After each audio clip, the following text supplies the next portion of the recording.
Yeah, this is crazy.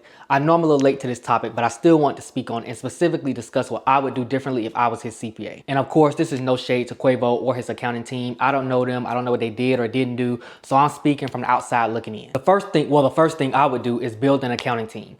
I don't care how good of a CPA or tax strategist you think you are. When you have a client who's making millions of dollars from multiple streams of income, that's too much going on for one person to be handling everything. Secondly, I want clear separation between his various sources of income. I'm not saying he needs to have 100 different bank accounts, but I wouldn't want the income he's making from his music to be hitting the same bank account as the money he's making from his endorsements or restaurant. And that leads me to my next point. The foundation of any good tax or financial plan is clean books. You can know every tax strategy in the world, but if the bookkeeping is disorganized or the documentation isn't there, none of that matters. Tax planning only works if the financials are accurate. The next thing is entity structure. He's making way too much money to be operating as a basic LLC.